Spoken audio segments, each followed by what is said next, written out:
नमस्कार दोस्तों, मैं अंकुर उपाध्याय स्वागत करता हूं आप सभी का आपके अपने YouTube channel share market analysis में। यहाँ पे अगले 6 मिनट में आज के दिन जो भी हुआ बाजार में वो कोशिश करूंगा कवर करने की। शुरू करते हैं एक एक करके। शुरुआत हुई सुबह 10 बजे आरबीआई गवर्नर की आरबीआई पॉलिसी के साथ, जहां पे शक्तिकांता दास जी ने क्लियर कट बोला कि रेपो रेट अनचेंज होगा। भारत बहुत मजबूत है, बैंकों की स्थिति बहुत मजबूत है, इकोनॉमी अच्छा कर रही है। इनफैक्ट ये तक बोला कि पूरी दुनिया की इकोनॉमी को बूस्ट करने के लिए इस समय भारत एक ग्रोथ इंजन बन सकता है। तो सब कुछ अच्छा होने के बावजूद ये आरबीआई पॉलिसी खत्म होते बाजार गिरा क्यों? तो इसके पीछे का एक ही बड़ा कारण था, एक ही ऐसा सेंटेंस जिसने मार्केट को ऊपर से नीचे लाके खड़ा कर दिया, वो था लिक्विडिटी घटाने का। बैंकों को अब कहीं ना कहीं ज्यादा पैसा जमा करना पड़ेगा, जिसकी वजह से ये मार्केट लिक्विडिटी कम होने का अनुमान लगा और मार्केट में गिरावट देखने को मिली। ये खराब है बैंकों के लिए, क्योंकि उनको ज्यादा पैसा रिजर्व रखना पड़ेगा अब, और इसी की वजह से कहीं ना कहीं प्रॉब्लम आते हुए दिख रही है। अब आगे बढ़ते हैं, कुछ इंपॉर्टेंट चीजें जो आरबीआई की पॉलिसी में आज देखने को मिली। सबसे पहले रेपो रेट अनचेंज रहा 6.5% पे। उसके बाद जो इन्फ्लेशन का डाटा है पूरे फाइनेंशियल ईयर की बात की जाए FY24 के, तो वो रखा है 5.4% पे। भारत का FY24 का पूरा जीडीपी का जो अनुमान है वो है 6.5 पे, पॉजिटिव होता है 1.1%, तो थम्स अप। वहीं बात की जाए ये जो करंट क्वार्टर चल रहा है, ये Q2 रनिंग है, जुलाई अगस्त सितंबर, ये 3 महीने होते हैं Q2 के। जुलाई का इन्फ्लेशन का डाटा आप लोगों ने देख लिया, अगस्त का आपके लिए अगले महीने आएगा और सितंबर का उससे अगले महीने आएगा। इन तीनों का इन्फ्लेशन का डाटा ऑन एन एवरेज रखा गया है 6.2% के प्रोजेक्शन पे, वहीं पहले इसका अनुमान था 5.2% का।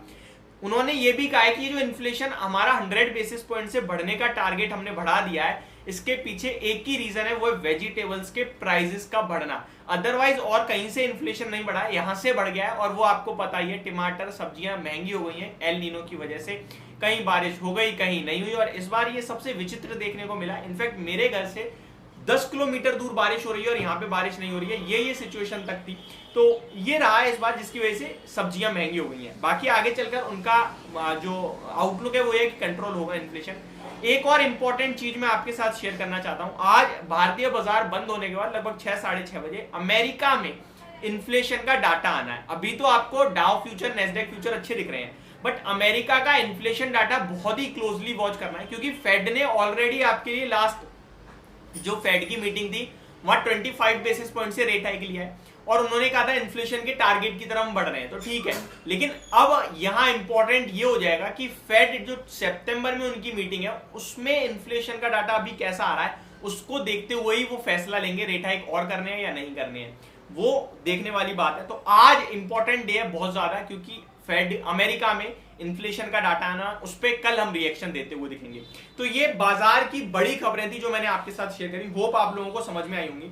अब आ जाते हैं स्टॉक स्पेसिफिक। तो स्टॉक स्पेसिफिक एक था खबरों में शेयर, बड़ी खबर जिसके लिए आई, जिसका नाम है जी एंटरटेनमेंट एंटरप्राइजेस लिमिटेड के नाम से जिसे आप जानते हैं।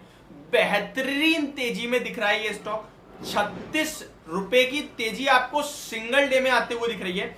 ये 36 रुपए से ना आपको मजा नहीं आएगा, 15% के सर्किट पे खड़ा है, 10% का सर्किट लगा, 15 मिनट के बाद सर्किट फिल्टर खुला तो 15% का हो गया। ये एफएनओ का शेयर है, इसमें कोई ऐसा नहीं है कि सर्किट है लॉक हो गया तो हो गया, हर 15 मिनट में सर्किट खुलता है एफएनओ वाले स्टॉक्स का। मैं आपको बता रहा हूं, जानकारी आपको काम आएगी लाइफ टाइम। अभी 20% का लग सकता है 15 मिनट बाद, क्योंकि अभी 3:04 हो रहे हैं, उसके बाद भी 15 मिनट बाद 5% का और लग सकता है। इसके पीछे का रीजन है कि एनसीएलटी से जी और सोनी के मर्जर को अप्रूवल मिल गया है। जितनी भी और लोगों की आपत्तियां थी इस मर्जर को लेकर, सबको खारिज कर दिया एनसीएलटी ने, जिसके बाद आपको ये स्टॉक एक मल्टीबैगर बनता हुआ दिख रहा है, शानदार तेजी में देखने को मिल रहा है। अब आ जाते हैं जो नॉर्मल आपके लिए आजकल कॉर्पोरेट एक्शन चल रहा है भैया, वो है रिजल्ट सीजन। रिजल्ट सीजन बहुत जोरों शोरों पे है। एचपी एडेसिव अभी अभी नंबर आए हैं 2.25% नीचे, इंसेक्टिसाइड्स लिमिटेड 2% नीचे नंबर्स के बाद, चोलामंडलम फाइनेंस होल्डिंग आधे % नीचे नंबर्स के बाद, सीमैक लिमिटेड फ्लैट है अपने नंबर्स के बाद, लूमैक्स ऑटो 8.5% क्रैश हो गया है नंबर्स के बाद, ग्रेजी में 1% नीचे दिख रहा है, मन्नापुरम फाइनेंस में 3% की शानदार तेजी है नंबर्स के बाद, वेस्ट कोस्ट पेपर में 3.5% की तेजी है, रोलेक्स रिंच 4.5% टूट गया, पेज इंडस्ट्री 2.5% ऊपर है अपने नंबर्स के बाद, साथ ही साथ 75 रुपए का डिविडेंड भी कंपनी ने दिया है, हालांकि 40,000 का शेयर है तो कोई बड़ा डिविडेंड नहीं है। अवंती फीड 2.5% की तेजी है नंबर्स के बाद। इमेजिका वर्ल्ड 3.5% गया, टाइम टेक्नोप्लास 1.5% गया, पटेल इंजीनियरिंग 1% गया, एक्सप्लियो solutions 12.5% crash, Ingersoll Rand India Limited 2%, FACT 2.5%, Alkem 2%, Pidilite industries 3%। ये कुछ स्टॉक हैं जो अपने रिजल्ट्स के पास टूटते हुए दिख रहे हैं।